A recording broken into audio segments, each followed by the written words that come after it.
દાહોદ જિલ્લાના ફતેપુરા તાલુકાના લીંબડિયા ગામે ભારતીય ચલણની નોટો છાપવાનો કાળા કારોબારનો દાહોદ એલસીબી પોલીસે પર્દાફાશ કર્યો. દેશના અર્થતંત્રને મોટા પાયે નુકસાન કરવાના કાવતરાનું દાહોદ જિલ્લા પોલીસે પર્દાફાશ કર્યો છે.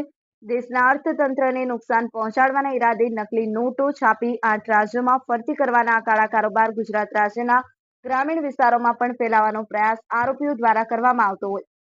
જ્યારે દાહોદના એલસીબી પોલીસ મથકના પોલીસ ઇન્સ્પેક્ટર એસએમ ગામેતી તથા તેમની ટીમે ગત તારીખ 8મી એપ્રિલના રોજ ફતેપુરાના લીંબડિયા ગામે માંડલી ફળિયામાં રહેતા દંપતી અશ્વિનાબેન કાનજીભાઈ ગરાસિયા અને કાનજીભાઈ કુમાભાઈ ગરાસિયાના રહેણાંક મકાનમાં ઓચિંતો છાપો માર્યો હતો. પોલીસે મકાનમાં છાપો મારતાની સાથે ચોંકી ઉઠી હતી. મકાનમાં ગેરકાયદેસર રીતે ભારતીય બનાવટની નકલી નોટો છાપવાનો કાળો કારોબાર ચાલતો હતો. પોલીસે ઉપરોક્ત બંને ઈસમોની અટકાયત કરી મકાનમાંથી લેપટોપ, 2 પ્રિન્ટર, સિક્યુરિટી થ્રેડ અને બનાવટી ભારતીય નોટો છાપવા માટેના કાગળો કબજે કર્યા હતા. પોલીસે રૂપિયા 21,000ની કિંમતની નકલી ભારતીય ચલણની બનાવટી નોટો કબજે કરી છે.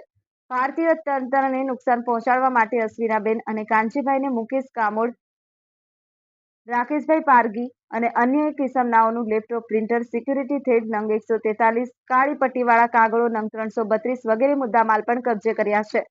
આ બનાવમાં અશ્વિનાબેન અને કાનજીભાઈની પોલીસે અટકાયત કરી છે. જ્યારે મુકેશભાઈ કામોડ, રાકેશભાઈ પારગી, હુસેન પીરા અને અન્ય એક ઈસમ મળી 4 ઈસમોને પકડવાના બાકી હોય.